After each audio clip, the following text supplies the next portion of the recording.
Hello everyone, स्वागत है आपका यूट्यूब पर। और अनअकैडमी की क्लासेस आपको यूट्यूब पर देखने को मिल रही हैं यहाँ पर। तो मैं विकास राज पाठक आपको इंग्लिश पढ़ाने आया हूँ। और आज हम लोग डिस्कस करने वाले हैं रिलेटिव प्रोनाउन के बारे में। रिलेटिव प्रोनाउन में भी हम हु और हुम से जुड़े हुए एरर्स जो हमारे एग्जाम में आते हैं उनको कैसे सॉल्व किया जाए जल्द से जल्द, उनको 10 to 20 सेकेंड्स में कैसे आंसर मिले हमारा, उसके बारे में मैं आपको बताऊंगा। और उसके साथ ही आपको बताऊंगा कि उसका लॉजिकल रीजनिंग क्या होती है, उसकी मीन्स उसके पीछे का लॉजिक क्या होता है, रूल या फिर ट्रिक जो भी मैं आपको बताऊंगा उसके पीछे का लॉजिक क्या है, किस वजह से ऐसा होता है और किस वजह से इंग्लिश ग्रामर में उसको यूज किया जाता है। उन सब के बारे में मैं आपको बताने वाला हूँ रिलेटिव प्रोनाउन हु वर्सेस हुम के लेक्चर में। चलिए उस शुरू करने से पहले आप थोड़ा अनअकैडमी के बारे में जान लेते हैं। जैसा कि आप लोग देख पा रहे हैं स्क्रीन पर, one second, must selected the pen yet I guess. Now it is. देख पा रहे हैं आप कोई भी डिफेंस एग्जाम की तैयारी कर रहे होंगे, एनडीए की, सीडीएस की, एफकेट की, सीएपीएफ की, एयरफोर्स के एग्जाम्स की, नेवी की। तो आप लोग अच्छे से देख पा रहे हैं कि इन अनअकैडमी पर आपको बहुत सारे कोर्सेज मिलेंगे। अनअकैडमी इंडिया का लार्जेस्ट ऑनलाइन लर्निंग प्लेटफॉर्म है जिस पर थाउजेंड्स ऑफ एजुकेटर्स आपको अलग अलग एग्जाम्स के लिए पढ़ा रहे होते हैं। अलग अलग सब्जेक्ट्स के स्पेशल टीचर्स होते हैं आपके लिए, ठीक है। तो अब ये हमारा जो यूट्यूब चैनल है डिफेंस क्वेस्ट एग्जाम, ये बेसिकली बनाया क्यों गया है, इसलिए बनाया गया है कि आपको यहाँ पर क्वेश्चंस करवाए जाते हैं। थ्योरी भी पढ़ाई जाती है, उसके साथ मेनली हमारा फोकस होता है आपको क्वेश्चंस करवाए जाएं, आपको जिससे मदद किस में मिले, अपने डिफेंस एग्जाम्स में, जिस भी एग्जाम की आप तैयारी कर रहे हैं उसे क्रैक करने में आपको मदद मिले। क्योंकि सिर्फ थ्योरी करने से होता नहीं है, आपको साथ में क्वेश्चंस भी चाहिए होते हैं, ठीक है। इसलिए आपको डिफेंस क्वेस्ट एग्जाम्स पर बहुत सारे क्वेश्चंस के साथ उन क्वेश्चंस के सॉल्यूशन की एक्सप्लेनेशन और उनका रीजन भी मिलेगा कि किसी भी क्वेश्चन में क्या इम्प्रूवमेंट या फिर क्या क्या लगा के क्या हटाया गया, क्यों किया गया, उन सब का आपको मिलेगा। मेरे बारे में आप जैसे देख पा रहे हैं, मेरा नाम है विकास राज पाठक और मैं आपको इंग्लिश पढ़ाऊंगा। मेरा एक्सपीरियंस इंग्लिश पढ़ाने का 5 years का है।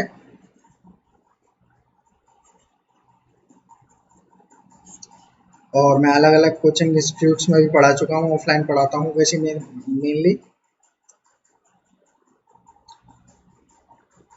और मैं एसएससी, बैंक और यूपीएससी के अलग अलग एग्जाम्स होते हैं, जैसे आपका ये एनडीए होता है, सीडीएस हो गया, अपना एफकेट है, डिफेंस के जितने भी एग्जाम्स में इंग्लिश आती है वो उन सब के लिए मैं पढ़ाता हूँ। एसएससी के जितने भी पेपर हो गए, एसएससी सीजीएल हो गया, सीएचएसएल हो गया, सीपीए हो गया, उनके लिए इंग्लिश पढ़ाता हूँ, ठीक है। चलते हैं अगले पर।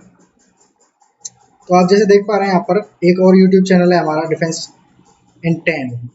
ये यूट्यूब चैनल, इसको ज्वाइन करेंगे आपको वहाँ क्या होता है 10-10 मिनट की छोटी छोटी 10 मिनट वीडियोस आपको मिलती हैं। उससे क्या होता है, कोई भी कंसेप्ट है उस पर ज़्यादा टाइम नहीं लगाना, छोटी सी वीडियो होती है, 10 मिनट की देखी, अपना कॉन्सेप्ट क्लियर किया और सीखा उससे, ठीक है। सेम हमारा डिफेंस 101 करके एक यूट्यूब चैनल है, ये भी आप ज्वाइन कर लीजिए, सब्सक्राइब कर लीजिए। व्हाट विल यू गेट, अब जैसे अनअकैडमी ज्वाइन करने पर आपको क्या मिलेगा। सर आप बोल तो रहे हो कि हमको अनअकैडमी ज्वाइन कर लेनी चाहिए, लेकिन हमको क्या मिलेगा, हम क्यों करें अनअकैडमी ज्वाइन। उसका रीज़न ये है, आपको क्या मिलेगा, आपको डेली लाइव क्लासेस मिलेंगी। आपको डेली लाइव क्लासेस ऐप पर भी मिलेंगी, ऐप पर भी मिलेंगी अनअकैडमी की लर्निंग ऐप पर, और आपको यहाँ पर यूट्यूब पर भी मिलेंगी। आपके एजुकेटर आपको ऐप पे भी पढ़ा रहे होंगे और यूट्यूब पर भी पढ़ा रहे होंगे। और आप जब ऐप पे पढ़ते हो या फिर यूट्यूब पे पढ़ते हो तो आप अपने एजुकेटर के साथ चैट कर सकते हो, engage in discussions, ask your doubts and answer polls all while class is going on. चलती क्लास में आप अपने एजुकेटर से क्वेश्चंस पूछ सकते हो, अपने डाउट्स क्लियर कर सकते हो, उसको कुछ सजेशंस दे सकते हो, क्वेश्चन पूछ सकते हो, ठीक है। स्ट्रक्चर्ड कोर्सेज होते हैं आपके लिए, यानी कि आपके लिए कोर्स एग्जाम के हिसाब से डिज़ाइन कर दिया जाता है एजुकेटर के द्वारा और आपको उसी तरीके से पढ़ाया जाता है, ठीक है। लाइव टेस्ट एंड क्विजेस, बहुत सारे एजुकेटर लाइव मॉक टेस्ट वगैरह लेते हैं, आपको सॉल्व करवाए जाते हैं मॉक टेस्ट, और क्विज वगैरह करवाए जाते हैं आपके, और अनलिमिटेड एक्सेस होती है। अनलिमिटेड एक्सेस कैसे होती है? अनअकैडमी में जब आप जाओगे, इंस्टॉल करोगे अनअकैडमी, जैसे अनअकैडमी का ऐप है, आप प्ले स्टोर पे जाना है, सबसे पहले आपको इंस्टॉल करना है इसको, ठीक है। आपने इंस्टॉल किया, उसके बाद आपको अपने मोबाइल नंबर से या फिर मेल आईडी से इसको रजिस्टर करना है, अपना अकाउंट बनाना है। उसके बाद आपको गोल सेलेक्ट करना है। गोल सेलेक्ट से मतलब है जिस भी एग्जाम की आप तैयारी कर रहे हैं। अगर आप सीडीएस की तैयारी कर रहे हैं, एफकेट की कर रहे हैं, तो आपको गोल सेलेक्ट करना है। वन सेकेंड, हाँ, आपको गोल सेलेक्ट करना है, ये आप सेलेक्ट कर लेंगे। उसके बाद जितने भी एजुकेटर्स यहाँ पढ़ा रहे होंगे, आपको सबका कोर्सेज, पेड कोर्सेज और फ्री कोर्सेज यहाँ देखने लग जाएंगे। फ्री कोर्सेज आपके लिए एक्सेसिबल होते हैं, आप आराम से देख सकते हैं जिस भी एजुकेटर का देखना चाहें, जिस भी एग्जाम की तैयारी कर रहे हैं, जो भी सब्जेक्ट कोर्स आपको चाहिए। पेड कोर्सेज अगर आपको देख लेने हैं, उसके लिए आपको क्या करना होगा, आपको पेमेंट करनी होगी, और पेड कोर्स में पेमेंट करने के बाद आपको अनलिमिटेड एक्सेस मिल जाएगा, यानी कि उस कैटेगरी में हर टीचर का कोर्स आपके लिए एक्सेसिबल रहेगा। चलिए आगे चलते हैं। ये हमारा टेलीग्राम का लिंक आप डाल सकते हैं, अपने अपने टेलीग्राम पे आप जाएंगे, वहाँ सर्च करेंगे defence quest exam, defence exam quest, इसको सर्च करेंगे और उसको ज्वाइन कर लेंगे, ठीक है। डाउनलोड करनी है टेलीग्राम ऐप, अगर आपके पास नहीं है, ये यूआरएल डालें और ज्वाइन कर लें। अब पेमेंट की बात करते हैं कि भाई पेड कोर्सेज लेने हों तो कैसे क्या करना है। ये अलग अलग टाइम के कोर्सेज हैं, मतलब अलग अलग ड्यूरेशन के। 1 महीने का कोर्स है, ये 3 मंथ्स का है, ये 6 मंथ्स का है, 12 मंथ्स का है, 24 मंथ्स का है। तो अलग अलग कोर्स हैं, अलग अलग इनकी प्राइसेस हैं। जो भी प्राइस है उसका अगर आपको 10% ऑफ चाहिए, डिस्काउंट अगर आपको चाहिए, तो आपको कोड अप्लाई करना होता है, एक प्रोमो कोड। आप जब पेमेंट करने जाओगे, उसको पेमेंट का ऑप्शन जब आएगा, गेट द सब्सक्रिप्शन करके एक आइकन आता है, उसके बाद आपको प्रोमो कोड पूछा जाएगा कि आपके पास कोई प्रोमो कोड है जो आपको अप्लाई करना है। तो आपको प्रोमो कोड अप्लाई करना है विकास 1, ठीक है, विकास 1। उसके बाद आपको 10% का डिस्काउंट मिल जाएगा, और जिस भी कैटेगरी के लिए आपने सब्सक्रिप्शन लिया है, वो कैटेगरी के सारे कोर्सेज आपके लिए एक्सेसिबल हो जाएंगे। चलिए, अब हम लोग आज डिस्कस क्या करने वाले हैं, हम लोग डिस्कस करेंगे रिलेटिव प्रोनाउन के बारे में। अब रिलेटिव प्रोनाउन क्या होता है, और उससे पहले प्रोनाउन क्या होता है, पहले चलिए इसके बारे में जानते हैं।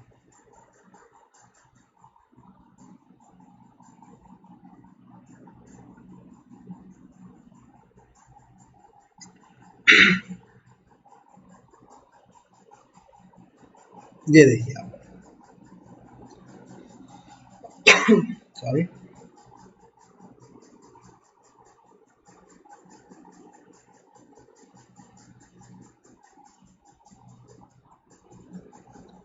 अब सबसे पहले बच्चे पूछेंगे सर प्रोनाउन क्या होता है, रिलेटिव प्रोनाउन पढ़ा रहे हो, प्रोनाउन क्या होता है ये तो बताइए। अब जैसा कि आप लोग जानते हैं, जो वर्ड्स वर्ड्स दैट कम, या ऐसे कह सकते हो that are used in place of noun are called pronoun। यानी कि जो वर्ड्स जो कि नाउन की जगह पर यूज की जाए, उनको आप प्रोनाउन कह सकते हो। समझ में आ गई ये बात? चलिए ठीक है। अब रिलेटिव प्रोनाउन क्या होता है सर? अब रिलेटिव प्रोनाउन के बारे में देखते हैं। रिलेटिव प्रोनाउन क्या होता है? ये दो क्लॉजेस को जोड़ने का काम करता है। क्लॉज जोड़ते हैं। क्लॉज क्या होता है? जो छोटे छोटे सेंटेंस होता है ना, जिसमें सब्जेक्ट प्लस वर्ब दे रखी होती है, ऑब्जेक्ट भी हो सकता है, ऐसे क्लॉजेस को जोड़ने का काम करते हैं, इन्हें रिलेटिव प्रोनाउन कहा जाता है। अब रिलेटिव प्रोनाउन काम क्या करते हैं, ये तो रिलेटिव प्रोनाउन की वो हमको डेफिनेशन मिल गई कि भाई जो दो क्लॉजेस को जोड़े हैं वो रिलेटिव प्रोनाउन हो गए। अब रिलेटिव प्रोनाउन काम क्या करते हैं, चलिए। रिलेटिव प्रोनाउन काम करेंगे कंजंक्शन का, क्योंकि जोड़ रहे हैं तो कंजंक्शन का भी काम करेंगे। उसके बाद क्या काम करेंगे, सब्जेक्ट भी बन सकते हैं, ऑब्जेक्ट भी बन सकते हैं। ठीक है, ये 3 काम करता है। कंजंक्शन बनने का काम करेगा, सब्जेक्ट बनने का काम करेगा, ऑब्जेक्ट बनने का काम करेगा। और वो कैसे करेगा वो भी देख लेते हैं, चलिए।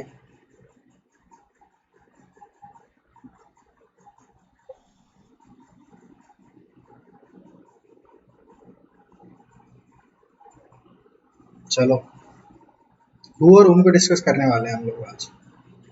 अब आप एक सेंटेंस देखिए यहाँ पर, ये आपने यहाँ पर सेंटेंस देखा,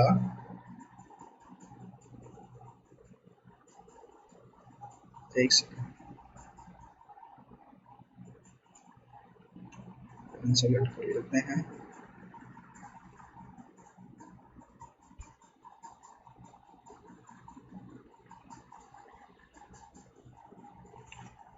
जी, जैसे यहाँ पर सेंटेंस लिखा हुआ है,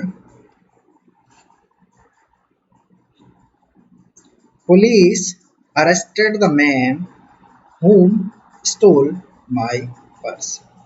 अब आपको एग्जाम में जब भी पूछा जाएगा तो इस तरीके से आपको सेंटेंस दे दिया जाएगा, और आपको जैसे पार्टीशन करके और आपसे पूछ लिया जाएगा भाई ये ए पार्ट हो गया, ये बी पार्ट हो गया, सी पार्ट हो गया, डी पार्ट हो गया, किस पार्ट में एरर है। अब आप देखोगे कि सर यहाँ पर होम दिया हुआ है तो होम का एरर हो सकता है। होम का एरर होगा तो आपको बताया गया है, जनरली रूल दिया गया है कि अगर होम लिख रखा हो और उसके बाद वर्ब दे रखी हो तो उसकी जगह हु कर देते हैं, या हु दे रखा हो उसके बाद नाउन वगैरह नाउन या प्रोनाउन दे रखा हो उसको फिर होम कर देते हैं। ये आपको रूल सिखाया गया है, लेकिन ये रूल क्यों बना है उसके बारे में कभी किसी ने बताया कि भाई किस वजह से ऐसा होता है कि तुम कह रहे हो कि वर्ब दे रखी है तो उसको हु कर दो, वर्ब नहीं दे रखी, नाउन प्रोनाउन दे रखा है तो उसको होम कर दो। क्यों हुआ ऐसा, और उसका रीजन मैं आपको बताता हूँ। पुलिस देख रहे हो, पुलिस इस सेंटेंस में सब्जेक्ट बन रही है, अरेस्टेड एक वर्ब है, द मैन उस वर्ब का ऑब्जेक्ट है, होम ऑब्जेक्टिव केस है, इसके बारे में बताऊंगा अभी मैं। ये वर्ब है और ये फिर से ऑब्जेक्ट है, ये पॉजेसिव है। ठीक, सॉरी पॉजेसिव, एक सेकंड, चलो इसको देखेंगे। अब आपको क्या करना है, अब मैंने जैसे बोल रहा हूँ आपको हु वर्सेस होम करना है। जैसे आपने एक चीज देखी होगी, ही, हिज, हिम, तो ये ही होता है, वो होता है सब्जेक्टिव केस। आप लोग जानते होंगे इस चीज के बारे में पहले से। ये पॉजेसिव केस होता है और ये हिम होता है ऑब्जेक्टिव केस।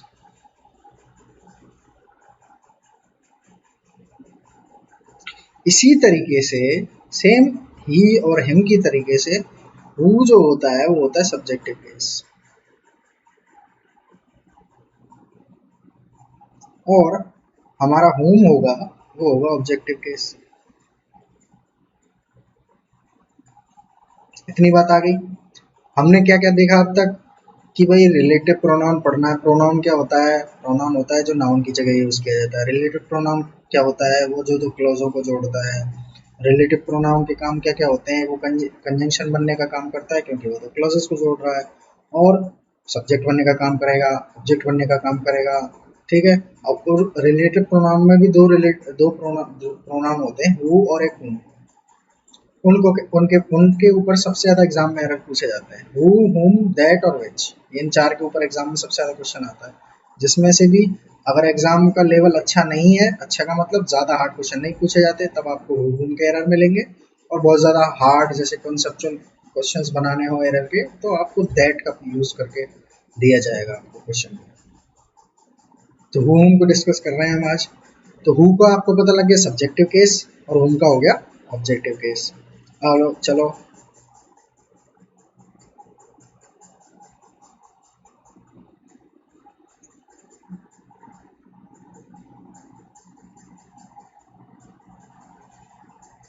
एक सेकेंड। Oh my God.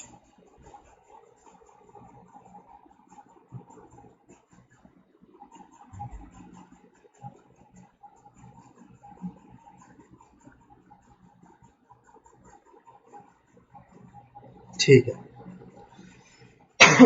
अब मैं आपको कुछ चीजें बताना चाहता हूँ, जैसे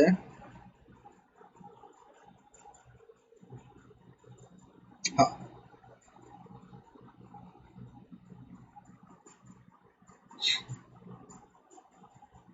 हु सब्जेक्टिव केस हो गया, और होम ऑब्जेक्टिव केस हो गया। अब मैंने ये चीज़ें आपको बता दी कि हु सब्जेक्टिव केस हो गया, हुम ऑब्जेक्टिव केस हो गया, ठीक है सर। उसके बाद क्या, उसके बाद आपको पता, जैसे मैंने पिछले क्लास में आपको बेसिक इंग्लिश ग्रामर की जो बेसिक्स की पिछली मेरी क्लास थी, जो पहला लेक्चर हुआ है, उसमें आपको मैंने सिखाया था कि सब्जेक्ट वर्ब और ऑब्जेक्ट कैसे पहचाने जाते हैं। तो अगर किसी ने नहीं देखी है तो वो मेरा लेक्चर जाके जरूर देखे। अगर उसके कॉन्सेप्ट क्लियर नहीं होंगे तो आई होप उसके कॉन्सेप्ट वो वीडियो देखने के बाद क्लियर हो जाएंगे। तो आपको मैंने बताया था कि इंग्लिश में कभी भी जो सेंटेंस होता है वो किसी वर्ब के बिना नहीं बन सकता। ठीक है, वर्ब मस्ट है। और अगर कहीं पे वर्ब आ रही है किसी सेंटेंस में तो उस वर्ब का सब्जेक्ट होना भी जरूरी है। सब्जेक्ट भी होगा ही होगा। अगर किसी सेंटेंस में वर्ब दी गई है तो उसका सब्जेक्ट होना बहुत ज़्यादा ज़रूरी है। ज़रूरी का मतलब बहुत ही ज़रूरी है, मस्ट है, होना ही चाहिए 100%। ठीक है, अब आपको इतनी बता दी कि इंग्लिश ग्रामर में सेंटेंस में वर्ब होनी चाहिए,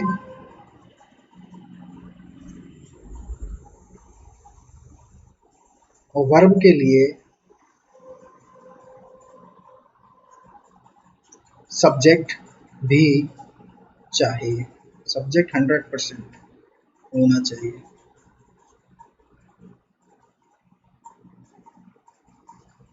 होना चाहिए, इसे आप ऐसे भी सोच सकते हैं, इसको ऐसे भी बोल सकते हैं कि वर्ब अगर किसी सेंटेंस में दी गई है तो उस सेंटेंस में उस वर्ब का सब्जेक्ट भी 100% दिया गया होगा, क्योंकि कोई वर्ब बिना सब्जेक्ट के नहीं आ सकती।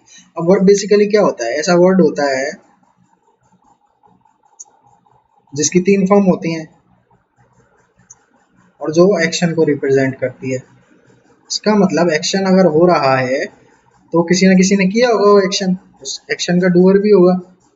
तो उस एक्शन का डूअर अगर है तो वो सब्जेक्ट बनेगा उस सेंटेंस में। तो इसका मतलब अगर एक्शन हो रहा है, वर्ब है, तो सब्जेक्ट भी होना जरूरी है। ये रीजन होता है इस चीज का। मैं बोल रहा हूँ ऐसे ही नहीं बोल रहा हूँ, उसका रीजन है। उसका रीजन ये है कि अगर कोई एक्शन हुआ तो उसको करने वाला भी होगा कोई ना कोई, इसलिए वर्ब अगर है तो सब्जेक्ट होना जरूरी है, मस्ट है, 100% होता ही है। चलो एक चीज और जानते हैं आगे की। अब मैं आपको जैसे बताता हूँ, मैं आपको ट्रिक बताता हूँ। आपने सीख लिया कि वर्ब सेंटेंस में होती है और वर्ब के लिए सब्जेक्ट होना जरूरी है। तो हु वर्सेस हुम के जो एरर होते हैं उनके लिए क्या ट्रिक है। एक तो ये ट्रिक है कि पढ़ो, और हमको जो बताया हुआ है रूल कि भाई अगर हु लग रहा हो और हु के बाद मतलब वर्ब आ रही हो तो ठीक है, और हुआ लिखा हो उसके बाद कोई नाउन प्रोनाउन आ रहा हो तो ये गलत हो जाता है। ऐसे ही हुम के लिए बताया गया है, हुम अगर लिखा हुआ है उसके बाद कोई नाउन प्रोनाउन है तो ठीक है, लेकिन हुम लिखा हो उसके बाद कोई वर्ब आ गई तो वो गलत हो जाता है। तो ये हमको रूल बताए जाते हैं। लेकिन ये रूल जब सेंटेंस में नंबर ऑफ वर्ड्स बढ़ती है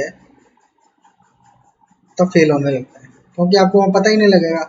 क्योंकि बहुत सारे शब्द वर्ड सेंटेंस में जो वर्ब होती है किसी भी सब्जेक्ट की, वो सेंटेंस के लास्ट में भी हो सकती है, और सेंटेंस उस वर्ब का सब्जेक्ट सेंटेंस के शुरुआत में भी होता है। आगे एग्जांपल से भी दिखाऊंगा ये चीज़ मैं आपको। तो उसके लिए इलाज क्या हुआ, सिंपल इलाज है।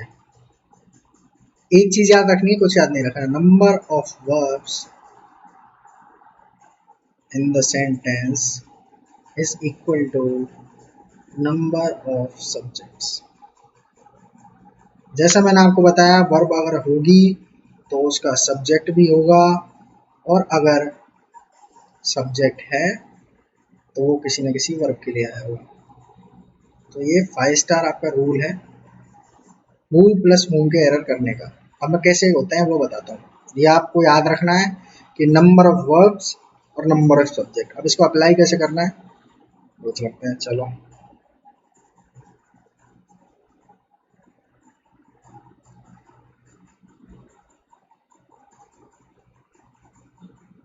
चलो आ गए अपना एग्जांपल्स पे। अब हम जैसे यहाँ देख रहे थे, एक मिनट पेन सेलेक्ट कर लेता हूँ मैं। हम जैसे यहाँ पर देख रहे थे कि police arrested the man whom stole my purse. अब मैं आपको क्या बता के आया हूँ, वो चीज़ आप याद रखिए कि whom से बनने वाले एरर हैं, उनको करने के लिए आपको क्या करना है, नंबर ऑफ वर्ब्स whom से बनने वाले रिलेटिव प्रोनाउन के जरिए is equal to number of subject. अब मैं जो नंबर ऑफ वर्ब्स कह रहा हूँ, नंबर ऑफ सब्जेक्ट कह रहा हूँ, इसका मतलब क्या कहना चाह रहा हूँ। मैं कहना चाह रहा हूँ कि आपको कुछ नहीं करना है, सेंटेंस पढ़ना है, उसमें सबसे पहले आपको आइडेंटिफाई करना है कि वर्ब कितनी है,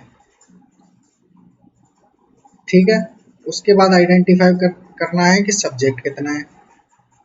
अब आपको मान लीजिए 2 वर्ब दे रखी हैं, 2 ही सब्जेक्ट हैं, तो आपको सेंटेंस में कोई भी छेड़खानी नहीं करनी, वो नो एरर हो जाएगा, ठीक है। मान लीजिए सब्जेक्ट 1 दे रखा है, वर्ब 2 हैं, इसका मतलब 2 वर्ब हैं तो एक सब्जेक्ट दे रखा है, तो किसी एक वर्ब को तो सब्जेक्ट मिल गया होगा, लेकिन दूसरी को नहीं मिला होगा।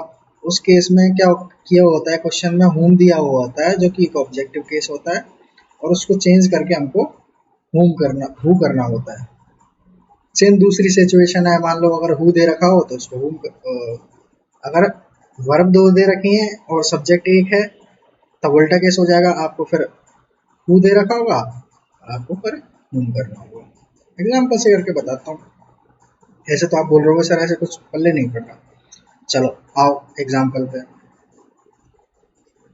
एग्जाम्पल हमारा कह रहा है police arrested the man whom stole my purse. अब इसकी अगर ट्रांसलेशन करके देखते हैं तो क्या कह रहा है कि पुलिस ने उस आदमी को गिरफ्तार कर लिया जिसने मेरा पर्स चुराया था, ठीक है। अब मैं कह रहा हूँ कि पुलिस ने उस आदमी को गिरफ्तार कर लिया, अरेस्ट कर लिया, जिसने मेरा पर्स चुराया था। अब इसमें मैं जो ये कह रहा हूँ कि जिसने मेरा पर्स चुराया था, तो ये जो जिसने हम बोलने में आ रहा है, ये जिसने के लिए ही यूज किया जाता है। ये जिसना, जिसको, इसके लिए ही यूज किया जाता है हु या फिर हूँ, ठीक है। अब यहाँ पर देखो मैंने क्या बोला, number of verbs equal to number of subject. Verb गिनो यहाँ पे कितनी है, एक वर्ब दिख गई आपको, अरेस्टेड, एक स्टोल वर्ब हो गई, यहाँ चोरी करने का काम हो रहा है, यहाँ अरेस्ट करने का काम हो रहा है, गिरफ्तार करने का। 2 वर्ब हो गई, हमारे पास वर्ब कितनी आ गई,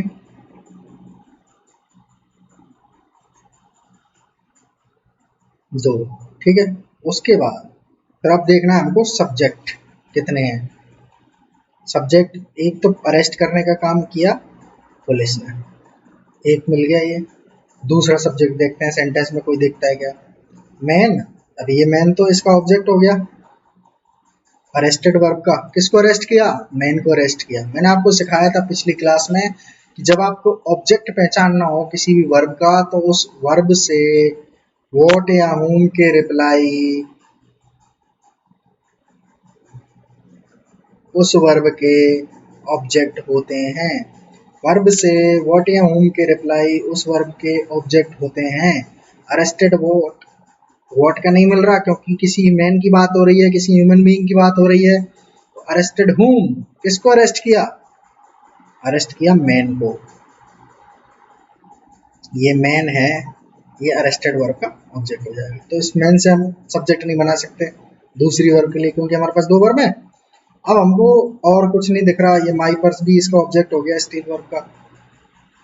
अब हमको दो वर्ब मिली, दो सब्जेक्ट होने ही चाहिए, और जिसमें से हमको एक सब्जेक्ट तो मिल गया पुलिस, लेकिन दूसरा सब्जेक्ट नहीं मिल रहा अभी। होम अगर हम यहाँ देखते हैं कि बच्चे बोलेंगे सर होम भी तो लिख रखा है आपने, होम को बना लो सब्जेक्ट। अब होम को सब्जेक्ट में बना सकता हूँ क्या? नहीं बना सकता। क्यों नहीं बना सकता? क्योंकि मैंने आपको बताया अभी, मैं आपको बताया कि होम एक ऑब्जेक्टिव केस होता है।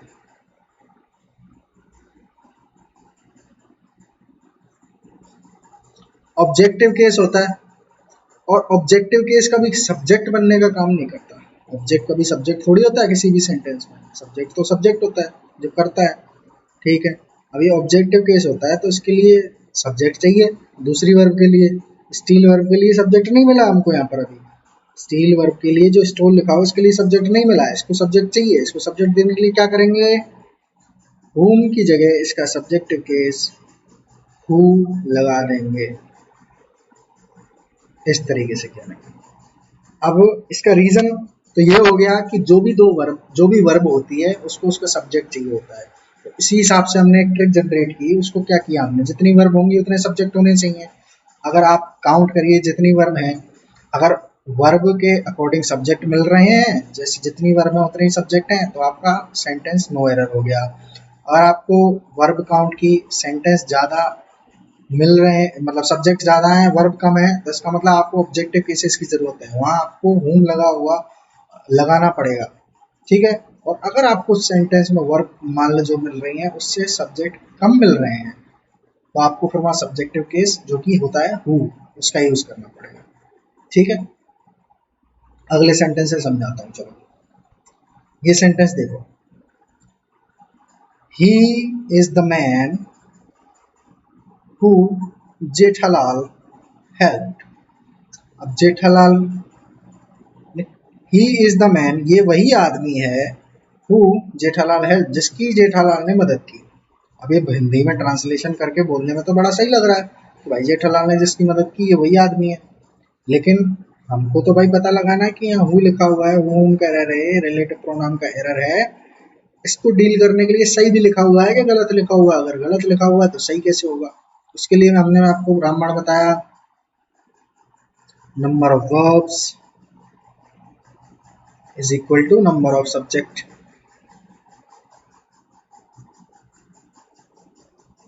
Number of verbs equal to number of subject. अब क्या करेंगे, हम वर्ब देखेंगे।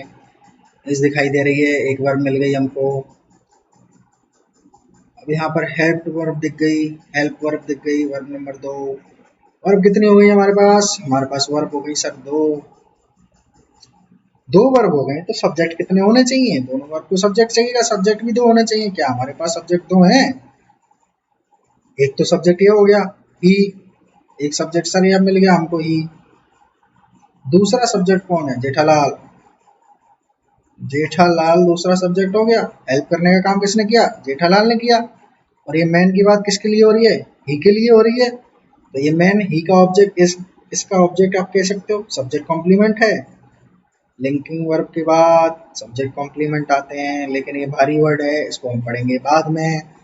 अभी हम बेसिक पे डिस्कस कर रहे हैं, छोटा छोटा चीज़ें लेके आगे चल रहे हैं, तो इसको पीछे पढ़ेंगे। तो ये मैन इस वर्ब के लिए आप कह सकते हो कि ऑब्जेक्ट है, सब्जेक्ट कॉम्प्लीमेंट होता है। अब यहाँ पर हु को दिखाई दे रहा है। आपने क्या किया, वर्ब गिनी, वर्ब मिली आपको 2, सब्जेक्ट गिने, सब्जेक्ट मिल गए आपको 2, एक ही मिल गया और एक जेठालाल मिल गया। लेकिन यहाँ पर जो ये हु लिखा हुआ है ये भी तो सब्जेक्टिव केस है।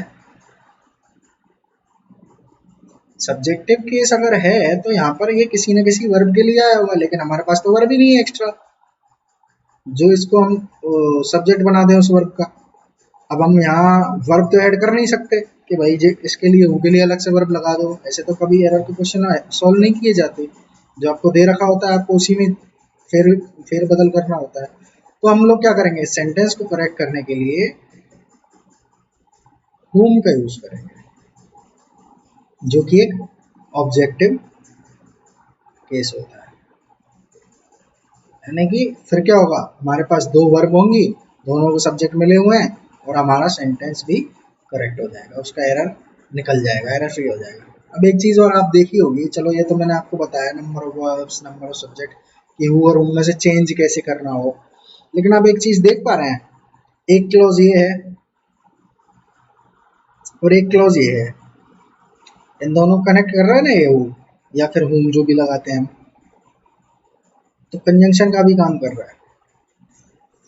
ठीक है, रिलेटिव प्रोनाउन कंजंक्शन का काम कैसे करते हैं, तो आप देख पा रहे हैं कैसे कंजंक्शन का काम कर रहे हैं। जेठालाल हेल्प और ही इज द मैन, इसको कनेक्ट कर रहा है। अब यहाँ पर हुम आ जाएगा, करेक्ट सेंटेंस क्या बनेगा, ही इज द मैन हुम जेठालाल हेल्प, ये वही आदमी है जिसकी जेठालाल ने मदद की थी।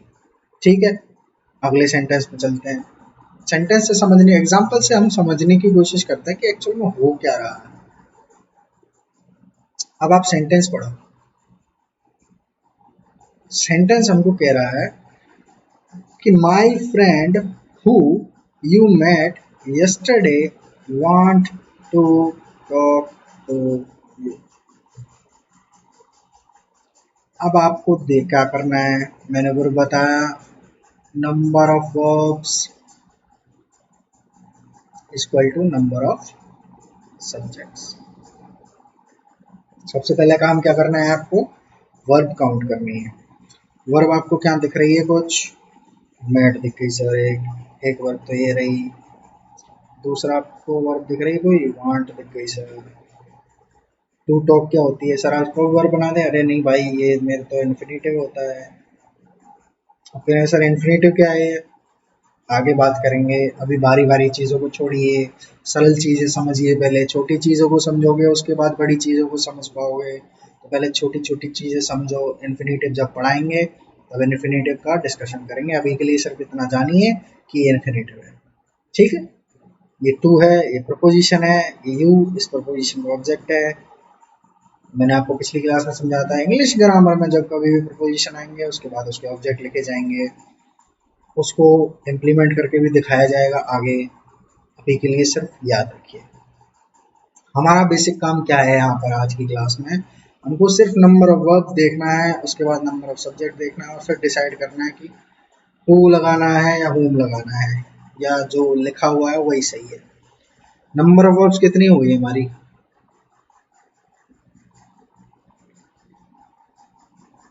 दो। अब देखते हैं सब्जेक्ट कितने हैं। माय फ्रेंड दिखाई दे रहा है, एक सब्जेक्ट तो ये हो गया। ठीक है,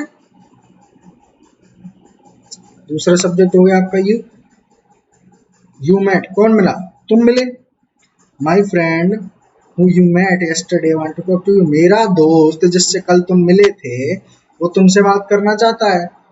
अब यहाँ पर जिससे तुम मिले थे, एक तो तुम मिले थे का जो यू है वो सब्जेक्ट हो गया, एक जो मेरा फ्रेंड है जो तुमसे बात करना चाहता है, तो वो फ्रेंड बात करना चाहता है, इसका मतलब वो टॉक वर्ब का या फिर वांट वर्ब का, चाहने की वर्ब का सब्जेक्ट हो गया। तो दो सब्जेक्ट हो गए यहाँ पर, और हमारे पास वर्ब कितनी है, वर्ब भी हमारे पास दो हैं, सब्जेक्ट कौन से, वो कितने हो गए, दो हो गए। दो कौन कौन से हो गए, एक तो माई फ्रेंड हो गया जो कि चाहने वांट वर्ब का सब्जेक्ट हो गया, और यू हो गया जो कि ऑलरेडी आपको दिख रहा है कि मेट वर्ब का सब्जेक्ट है। तो दो वर्ब आ गई, दोनों के लिए सब्जेक्ट आ गए, लेकिन हमारे पास वो लिखा हुआ है यहाँ पर। अब इसका क्या इलाज करें, इसका इलाज वही है, आपको पता है, होम लगा दो, होम लगा दो, क्योंकि सब्जेक्टिव केस लिखा हुआ है और इसकी जगह ऑब्जेक्टिव केस आना चाहिए, क्योंकि हम एक्स्ट्रा सब्जेक्ट यहाँ पर रख ही नहीं सकते, क्योंकि उसके लिए फिर हमको वर्ब डालनी पड़ेगी, वर्ब हम डाल नहीं सकते भाई एग्जाम में। ठीक है, कर सकते हो सब काम करने को, तो यहाँ तो अपने घर की बात है, मन करे सेंटेंस को चार बार अलग अलग तरीके से लिख दो, लेकिन ये नहीं कर सकते ना एग्जाम में अपन लोग। एग्जाम में तो जो एग्जामिनर देगा उसी के साथ ही करना है, और जितना उसने अलाउ किया उतनी छेड़खानी करनी है। अब उसने इतनी छेड़खानी अलाउ कर रखी है कि भाई तुम ये कोई सिर्फ ये बताना है कि इस सेंटेंस में कोई एरर है कि नहीं, तो आपको दिख गया ना यहाँ एरर है, सब्जेक्टिव केस एक्स्ट्रा लिखा हुआ है, आपको सिर्फ वहाँ ऑप्शन में टिक करना है कि भाई ए पार्ट में एरर है, बी पार्ट में एरर है, सी पार्ट में एरर है, कौन से पार्ट में एरर है, बस। और आपसे अगर कोई टीचर पूछ रहा है कि भाई एरर है और क्या एरर है, तब आपको बताना है कि सर यहाँ हु की जगह होम आएगा। क्यों आएगा, क्योंकि सर दो वर्ब थी यहाँ पर, दोनों को सब्जेक्ट मिल गया, लेकिन वो एक सब्जेक्टिव केस होता है, तो सब्जेक्टिव केस हम यहाँ रहने दे नहीं सकते क्योंकि उसके लिए वर्ब चाहिए होगी और वो हम एक्सटर्नली ऐड यहाँ पर नहीं कर सकते। तो आपको क्या करना है उसके इलाज के लिए, सर एक काम कीजिए, आप हूम लिख दीजिए, क्योंकि हूम एक ऑब्जेक्टिव केस होता है। ठीक है, चलो अगले सेंटेंस से समझते हैं दोबारा से। इस तरीके से मैं जो बता रहा हूँ ना, इस तरीके से आपको हु और हुम के एरर अगर कहीं भी किसी भी एग्जाम में मिलेंगे, आपको कोई दिक्कत नहीं आएगी। कितना ही लंबा सेंटेंस आ जाए, कितना ही टेढ़ा मेढ़े अंग्रेजी लिख रही हो, कितना ही भारी भारी शब्दों का प्रयोग किया गया हो, भाई वर्ब तो तुम आसान से पहचान सकते हो ना, वर्ब पहचानने में कोई दिक्कत नहीं होती, सब्जेक्ट पहचानने में भी कोई दिक्कत नहीं होती। सब्जेक्ट पहचानने में जब दिक्कत होगी जब आपको इन्फिनेटिव वगैरह, जीरेंड वगैरह ये सब्जेक्ट बन के आएगा, उसका भी इलाज बताएंगे वो। फिर जब जीरेंड इन्फिनेटिव पढ़ाएंगे तब बताएंगे भाई इनको कैसे आइडेंटिफाई करना, और एक बार उनको आइडेंटिफाई करना सीख गए तो आपको साफ साफ चौड़े में दिख जाएगा कि सब्जेक्ट कौन सा है, वर्ब को आप आइडेंटिफाई कर ही लोगे। ऐसा वर्ड जिसकी 3 फॉर्म हो और जो एक्शन को रिप्रेजेंट करे वो वर्ब होती है। ठीक है, तो आप वर्ब आइडेंटिफाई करेंगे, सब्जेक्ट आइडेंटिफाई करेंगे, उनको देखेंगे भाई जितनी वर्ब है उन सभी वर्बों को अपना सब्जेक्ट मिल रहा है कि नहीं मिल रहा, तो ठीक है, ऑब्जेक्टिव केस लगा दो। अगर वहाँ सब्जेक्टिव केस घुसेड़ रखा हो जबरदस्ती एग्जामिनर ने, नहीं घुसेड़ रखा हो, ऑब्जेक्टिव केस ही लग रहा हो या हूम में से हूम लग रहा हो, तो ठीक है कोई बात नहीं, नो एरर है। तो चलो इसको सेंटेंस से समझने की कोशिश करते हैं बातों को दोबारा। ही is the man whom I know helped my son in the exam। यानी कि ये वही आदमी है जिसको मैं जानता हूँ जिसने मेरे बेटे के एग्जाम में उसकी मदद की थी। थोड़ा लंबा हो गया, कोई बात नहीं। अब हमको क्या करना है, हमको तो सब सर ने बता दिया रामबाण इलाज। Number of verbs is equal to number of subjects. चलो वही काम करते हैं, वर्ब ढूंढो। वर्ब ढूंढी हमने, एक एज मिल गई हमको, ठीक है सर। उसके बाद आगे चलते हैं सेंटेंस में। अरे सर एक और वर्ब मिल गई, नो, ठीक है सर। और उसके बाद एक और चलते हैं, 3 वर्ब मिल गई सर। कितनी वर्ब मिली, 3 वर्ब। 3 वर्ब मिली तो इनको सब्जेक्ट मिलना है, तीनों वर्बों को। इस सेंटेंस में हमको सब्जेक्ट देना ही देना है इनको, क्योंकि इंग्लिश ग्रामर में आपको जैसे बताया किसी भी सेंटेंस में वर्ब नहीं आए तो सेंटेंस नहीं होगा। वर्ब अगर किसी सेंटेंस में आ रही है तो उसको उसका सब्जेक्ट मिलना जरूरी है, 101% चाहिए ही चाहिए सब्जेक्ट। ठीक है सर। अब सब्जेक्ट अगर दे रहे हो तो सब्जेक्ट कितने चाहिए तुमको, सब्जेक्ट चाहिए 3। चलो ढूंढ के देखो 3 है कि नहीं हमारे पास। इस वर्ब का सब्जेक्ट कौन सा हो गया, ही। चलो एक मिल गया, एक एक सब्जेक्ट ये मिल गया। चलो आगे चलते हैं, मैन, इज द मैन। अरे तो सर इसके लिए यूज हुआ है, इसको सब्जेक्ट नहीं बना सकते क्योंकि सब्जेक्ट कॉम्प्लीमेंट जैसे पिछले में बताया था, बाद में पढ़ेंगे। ठीक है, होम, अरे सर ये तो ऑब्जेक्टिव केस है, इसको आप ऑब्जेक्ट की तरह ही ले सकते हो, कोई बात नहीं। आई पे आ गए सर, हमको दूसरा सब्जेक्ट मिल गया। सर माई सन में लिखा हुआ है, इसको सब्जेक्ट बना देते हैं। कैसे बनाओगे बच्चे, ये जो हेल्प्ड वर्ब लिख रही है ये इस वर्ब का ऑब्जेक्ट है, हेल्प्ड वर्ब का ऑब्जेक्ट है माई सन। मैंने क्या बताया आपको कुछ देर पहले और पिछले लेक्चर में भी, इंग्लिश ग्रामर में वर्ब से व्हाट या whom के रिप्लाई उसके ऑब्जेक्ट होता है। इंग्लिश ग्रामर में वर्ब से व्हाट या whom के रिप्लाई उस वर्ब के ऑब्जेक्ट होते हैं। अब यहाँ पर वर्ब दे रखी है हमारी हेल्प्ड, हेल्प वर्ब दे रखी है, इससे व्हाट का रिप्लाई तो लेंगे नहीं क्योंकि ह्यूमन बीइंग दे रखा है, उसके आगे सन दे रखा है, उसका बच्चा दे रखा है, तो उससे रिप्लाई क्या लेंगे, वर्ब से whom का रिप्लाई कैसे लेंगे, वर्ब बोलो उसके बाद whom बोलो और फिर उसके बाद जो लिखा हुआ बोलो। हेल्प्ड whom, किसको मदद की, मेरे बच्चे को। जो आ रहा है आंसर आपका वो उस वर्ब का ऑब्जेक्ट होगा। हेल्प्ड whom, किसकी मदद की, मेरे बेटे की मदद की। ठीक है, तो ये हेल्प वर्ब का ऑब्जेक्ट होगा तो ये सब्जेक्ट बनेगा। अब हुई क्या दिक्कत सर, हमको हमारे पास वर्ब थी 3, लेकिन यहाँ पर हमको सब्जेक्ट 2 ही मिल गए। एक सब्जेक्ट तो अभी भी कसर रह गई है एक सब्जेक्ट की, तो मतलब एक सब्जेक्ट और चाहिए कहीं ना कहीं से। अब उसका जुगाड़ बाहर से तो कर नहीं सकते, जो सेंटेंस में है उसी जगह से हिसाब किताब बिठाना पड़ेगा, उसका हिसाब बिठाना है बिल्कुल। वो का प्रयोग करो, सब्जेक्टिव केस होता है, जो तीसरी वर्ब है उसके लिए सब्जेक्ट का काम करेगा। इस वर्ब के लिए सब्जेक्ट का काम कर दिया ही ने, आई के लिए सब्जेक्ट का काम कर दिया, नो के लिए सब्जेक्ट का काम कर दिया आई ने। अब सर हेल्प वर्ब रह गई, उसके लिए सब्जेक्ट का काम कौन करेगा, उसके लिए सब्जेक्ट का काम करेगा ये who helped my son in exam, he is the man, एक क्लॉज, आई नो, ठीक है। दूसरा who helped my son in the exam, ये हो गया तीसरा। इस तरीके से आपने क्या किया, 3 वर्ब थी, तीनों को सब्जेक्ट दिलवा दिया, और आपका एरर जो था whom की जगह who लगा दिया आपको। अब ये मैं चीज आपको ऐसे भी बोल सकता था कि यार देख लो, अभी देखो पिछले सेंटेंसेस सिखाता हूँ।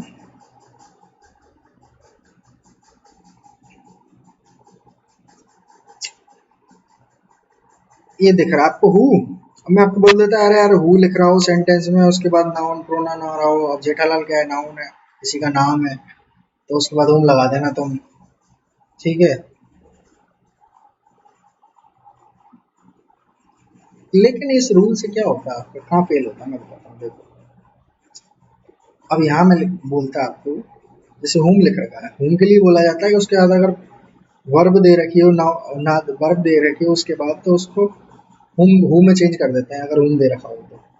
अब यहाँ होम दे रखा है लेकिन वर्ब कहाँ दे रखी है, और दे तो रखी है लेकिन ये नो के लिए नो वर्ब आई के लिए आ गई, हेल्प का पता ही नहीं है। अब कहाँ ढूंढते घूमोगे भाई कौन सी वर्ब की बात हो रही है, वैसे तो नहीं भाई, कौन सी वर्ब की बात हो रही है तुमको तो पता ही नहीं है, बाद में तो दो दो वर्ब लिख रहे हैं। अब खाली ये वर्ब देख के थोड़ी उड़ा दोगे कि भाई इसको उनको में चेंज, पता भी तो होना चाहिए ना क्यों चेंज हो रहा है। उसका रीजन यही होता है कि उसको सब्जेक्ट चाहिए होता है हर वर्ब को, तो उसको सब्जेक्ट अगर मिला हुआ है तो उसको ऑब्जेक्टिव केस का यूज कर लेते हैं हम उसको ऑब्जेक्ट बनाने के लिए। सब्जेक्ट नहीं मिल रहा तो सब्जेक्ट दे दो, किसका यूज करके, हु का यूज करके, जो कि होता है एक सब्जेक्टिव केस, हुम होता है ऑब्जेक्टिव केस, हु होता है एक सब्जेक्टिव केस। चलो अगले सेंटेंस पे चलते हैं और समझने की कोशिश करते हैं। सेंटेंस आप पढ़िए, मैं आपको बहुत धीरे धीरे पढ़ा रहा हूँ क्योंकि ये रिकॉर्डेड सेशन है। The clerk whom spoke rudely to the customer yesterday has been suspended। जो कि क्लर्क था, जो भी क्लर्क था जिसने रूडली स्पोक किया, किससे, कस्टमर से, yesterday कल, हैज बीन सस्पेंडेड, उसे सस्पेंड कर दिया गया, ठीक है। यानी कि यहाँ पर किसी क्लर्क की बात हो रही है जिसने कल किसी कस्टमर से, अपने से, अपना डिपार्टमेंट के कस्टमर से या अपने ऑफिस के कस्टमर से रूडली बात की, गलत तरीके से बात की, उसको आज सस्पेंड कर दिया गया, ठीक है। अब हमको क्या पता, अब हमको इस चीज से मतलब थोड़ी है भाई क्लर्क ने क्या किया क्या नहीं, हमको मतलब है हूम दे रखा है यहाँ पे, हमको पता है एरर करना है क्या करना है, हमको तो एरर डिस्कस करना है ना भाई यहाँ पे। हम क्या करेंगे, number of verbs is equal to number of subject,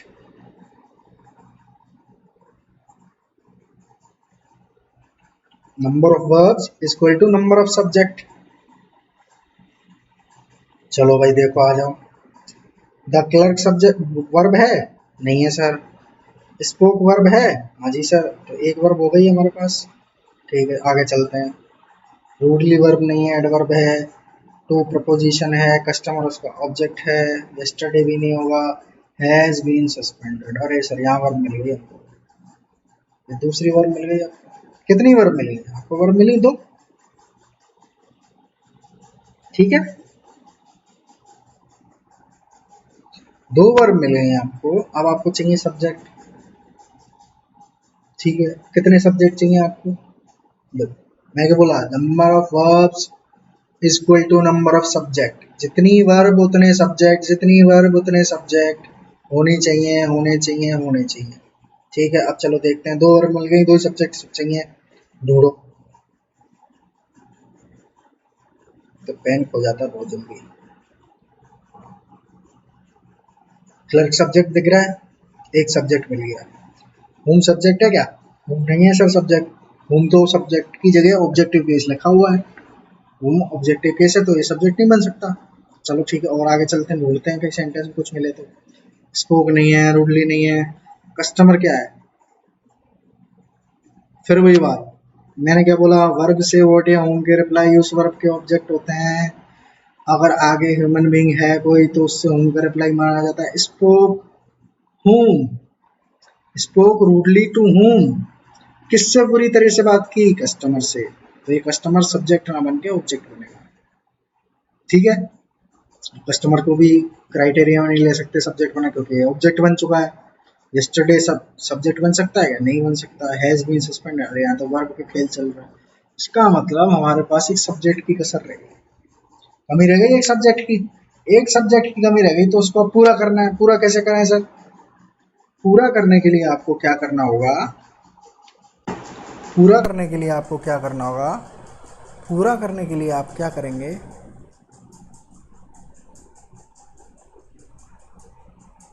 आप यहाँ होम की जगह हु लगा देंगे। अब जो दूसरी वर्ब हमारी रह गई, अब मैं बताता हूँ, देखो एक चीज़ और देखो, ये जो क्लर्क है ना, ये कौन सी वर्ब का सब्जेक्ट है? ये है हैज़ बीन सस्पेंडेड। किसको सस्पेंड किया गया? क्लर्क को किया गया, तो इसका सब्जेक्ट हो गया ये। अब दूसरी वर्ब कौन थी हमारी? स्पोक। इसके लिए भाई किसने बोला? रूडली किसने बात की? क्लर्क ने की। ठीक है, लेकिन क्लर्क हैज़ बीन सस्पेंडेड, ये तो वहाँ सब्जेक्ट बन गया दूसरी वर्ब का, सस्पेंड वर्ब का। तो हमको यहाँ दूसरी वर्ब चाहिए, दूसरा सब्जेक्ट चाहिए। इसके लिए हु, इसको बनाएंगे स्पोक वर्ब का सब्जेक्ट।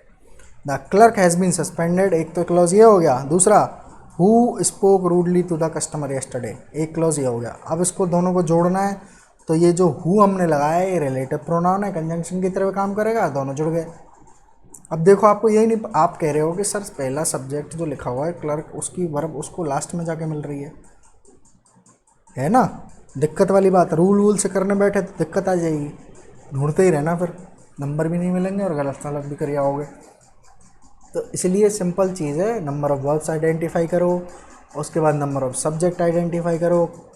वर्ब कम है, सब्जेक्ट ज़्यादा है, तो देखो वहाँ कोई हुम लगाना है कि नहीं लगाना, क्या करना है वो देखो आगे।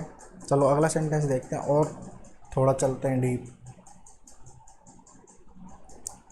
सेंटेंस पढ़ो। सेंटेंस कह रहा था, employ who we have selected in this team is very intelligent, यानी कि जो एम्प्लॉय है वो हमने सेलेक्ट किया है इस टीम में, बहुत इंटेलिजेंट है। अब हमको क्या करना है?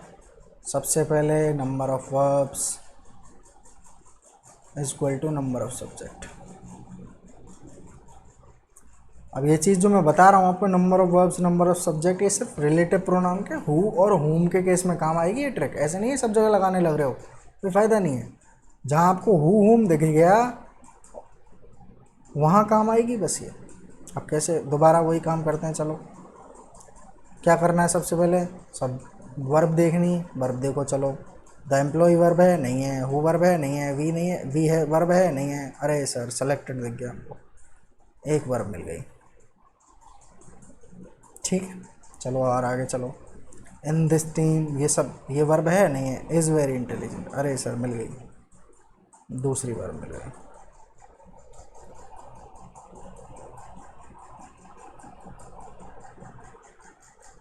ठीक, दो वर्ब मिल गई, सब्जेक्ट चाहिए कितने? दो, ढूंढो।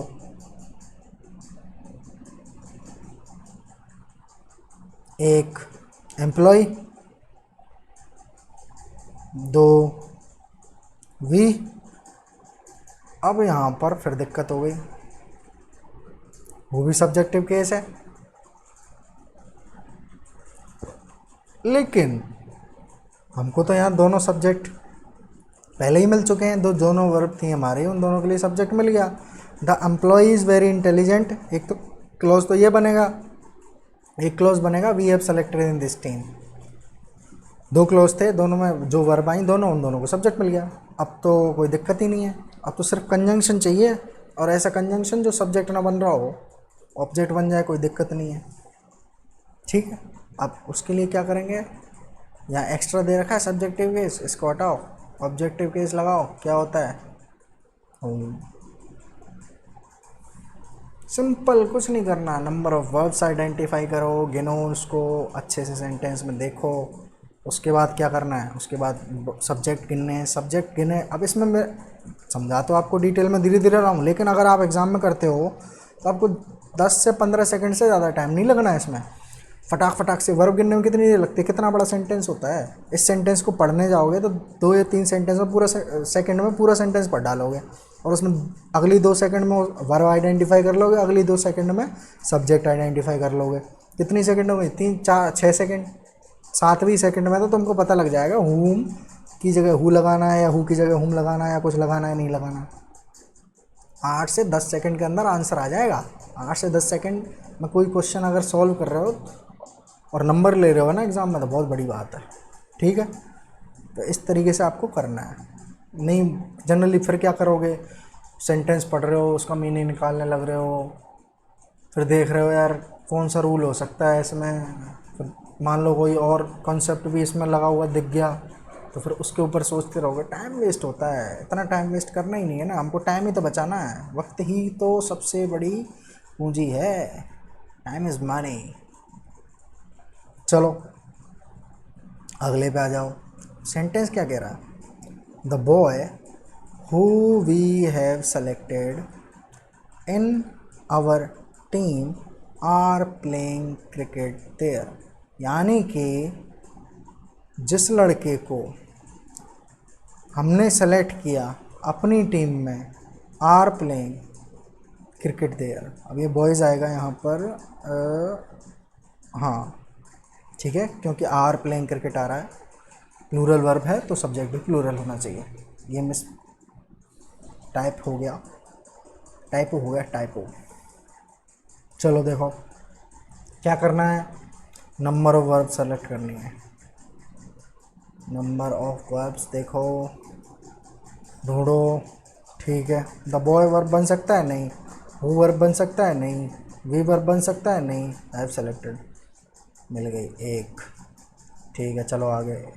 इन आवर टीम बन सकता है नहीं, आर, दूसरी मिल गई, 2 वर्ब मिल गई। ठीक है, वर्ब आपको मिली 2, सब्जेक्ट कितने चाहिए आपको, 2, ढूंढो। बॉय है, बॉय किससे कनेक्ट होगा जाके, the boys are playing cricket there.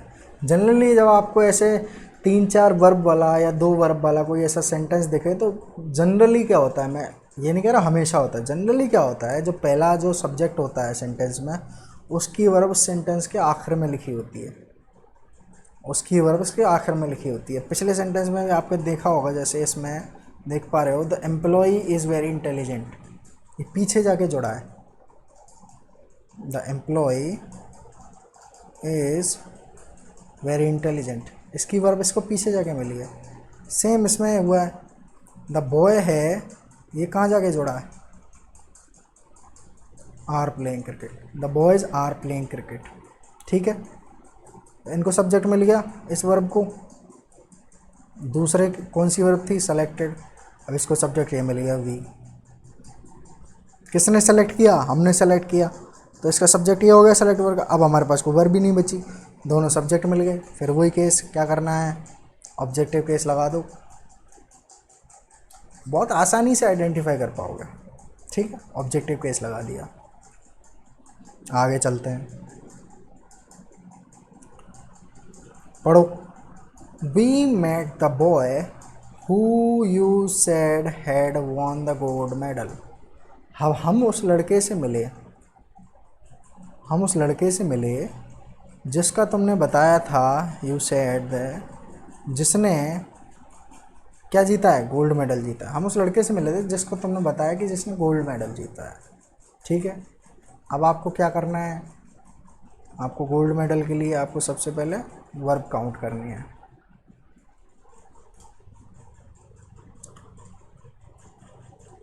We verb हो सकती है? नहीं। मेट वर्ब होगी? बिल्कुल सर। द बॉय वर्ब होगी? नहीं। हु वर्ब है? नहीं। यू वर्ब है? नहीं। सेड वर्ब है। आगे चढ़ो। हेड हेल्पिंग वर्ब है। वॉन मेन वर्ब है, तो एक वर्ब ये मिल गई। तीसरी, यहाँ तो अपन तीन तीन वर्ब मिल गई सर। गोल्ड मेडल वर्ब है? नहीं है। चलो, वर्ब कितनी मिली हैं आपको? वर्ब मिली हैं आपको 3। सब्जेक्ट कितने चाहिए आपको? 3। ठीक है सर, वर्ब भी 3 मिल गई, सब्जेक्ट भी 3 चाहिए। ढूंढो 3 सब्जेक्ट है कि नहीं आपके पास। वी मेट द बॉय, ठीक है, एक सब्जेक्ट मिल गया। ये मेट वर्ब का सब्जेक्ट होगा। इस बार इसकी वर्ब इसको यही बास में मिल गई इस सब्जेक्ट को। ठीक है, अब बॉय क्या होगा? मेट होम,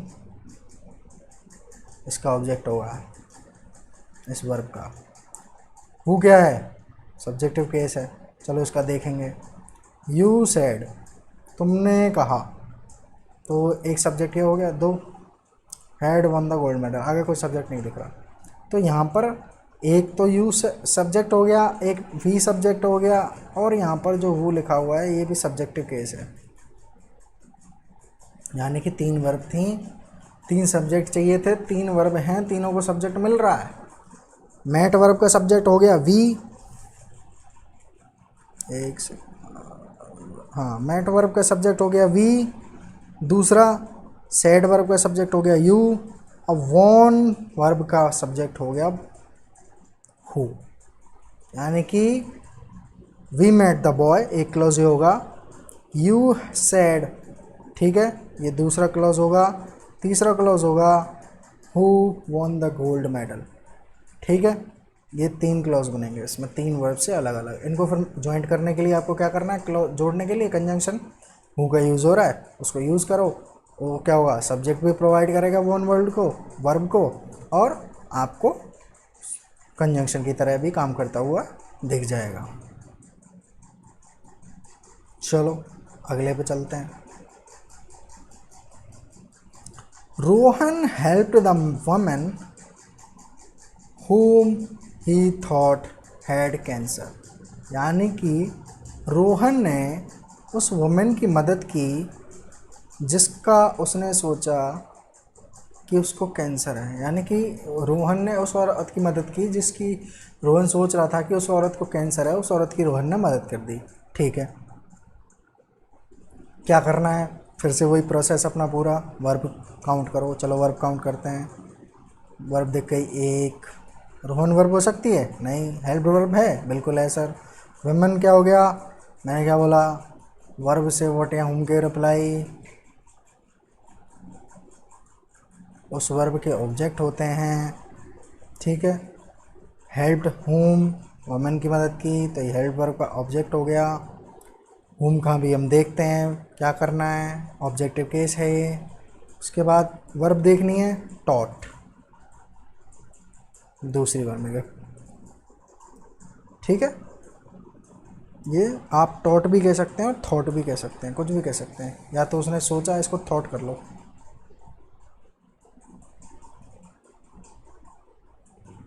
सॉरी,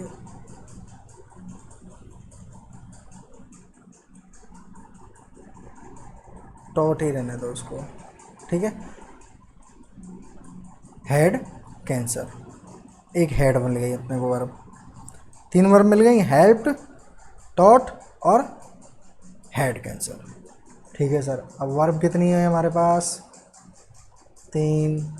सब्जेक्ट कितने होने चाहिए? 3। ढूंढो, सब्जेक्ट ढूंढो।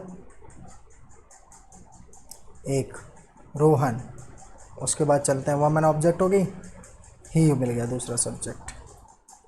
अब यहाँ पर तीसरा सब्जेक्ट कोई दिख रहा है? नहीं दिख रहा, लेकिन हमारे पास 3 वर्ब हैं, तीसरा सब्जेक्ट चाहिए। लेकिन हमको क्या दिख रहा है, यहाँ पर हुम लिखा हुआ है, ऑब्जेक्टिव केस होता है। तो हमको तीसरा सब्जेक्ट देने के लिए क्या करना है, इसकी जगह हु लगाओ, तीसरा subject, 3 verb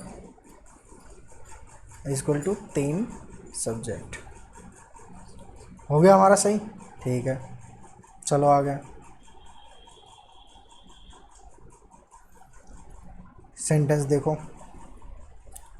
the students who have missed any class can watch my videos on an academy। यानी कि जो भी स्टूडेंट्स जिन्होंने मेरी कोई भी क्लास मिस कर दी है वो जाकर मेरी अन अकेडमी की क्लासेस को, अन अकेडमी पे मेरी वीडियोस देख सकते हैं रिकॉर्डेड लेक्चर्स की। ठीक है, students who have missed any class. अब आपको क्या करना है, वर्ब काउंट करनी, करो। चलो, स्टूडेंट सब्जेक्ट हो सकता है, सॉरी वर्ब हो सकता है, नहीं। हु हो सकता है, नहीं। हैव मिस्ड, हाँ सही हो सकती है, एक वर्ब ये मिल गई आपको, ठीक है। एनी क्लास हो सकता है वर्ब, नहीं। कैन वॉच, अरे सर मिल गई हमको, 2 वर्ब मिल गई, 2 वर्ब मिल गई। My videos on an academy, ये वर्ब हो सकता है, नहीं। अब हमको क्या करना है, फिर वही सब्जेक्ट ढूंढो। स्टूडेंट्स एक मिल गया। अब यहाँ पर हमको कहीं नहीं दिख रहा भाई दूसरा सब्जेक्ट। अब यहाँ पर क्या है, सब्जेक्टिव केस लिखा हुआ है और हमारी दूसरी वर्ब को सब्जेक्ट भी नहीं मिला है। सब्जेक्ट नहीं मिला है तो उसको क्या देना है, सब्जेक्ट देना है। जिसको सब्जेक्ट जिसके लिए सब्जेक्ट बनने का काम कौन करेगा, सब्जेक्टिव केस हु। यानी कि ये सेंटेंस हो गया नो एरर। यहाँ पर 2 वर्ब्स थी, दोनों को सब्जेक्ट मिल गया। The students can watch my videos on an academy, एक क्लॉज तो ये बन गया। Who have missed my class, दूसरा क्लॉज ये बन गया। ठीक है, कंजंक्शन से जुड़ गया क्योंकि रिलेटिव प्रोनाउन हुए कंजंक्शन की तरह भी काम करता है, तो दोनों क्लॉज जुड़ गए और उसका एक प्रॉपर मीनिंग भी बन गया। चलो आज की क्लास तो यहीं ख़त्म करते हैं रिलेटिव प्रोनाउन की, और डिस्कशन करेंगे एग्जाम्पल के साथ रिलेटिव प्रोनाउन का हम।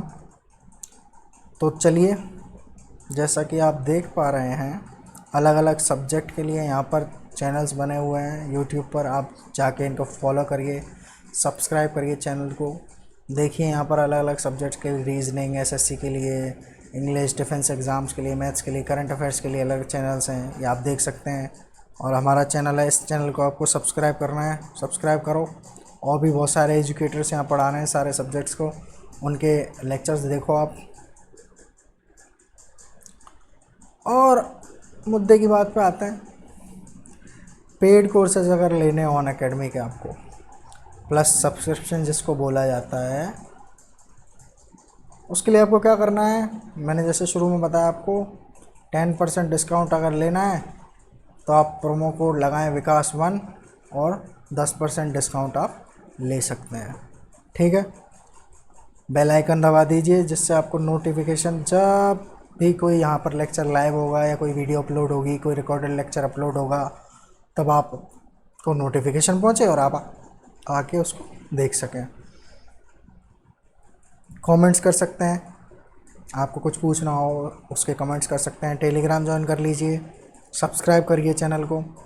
ठीक है, join our Telegram group for latest updates on our upcoming videos. Telegram group join करिए जिससे कि आने वाले अपडेट्स आपको इस चैनल के बारे में मिल सकें। ठीक है, धन्यवाद। अगले लेक्चर में मिलेंगे, अगली वीडियो के साथ मिलेंगे। हो सकता है लाइव आऊँ और हो सकता है रिकॉर्डेड दूँ, लेकिन वो हम देखेंगे आगे। आपको लेक्चर्स कंटिन्यूसली मिलते रहेंगे यूट्यूब पर।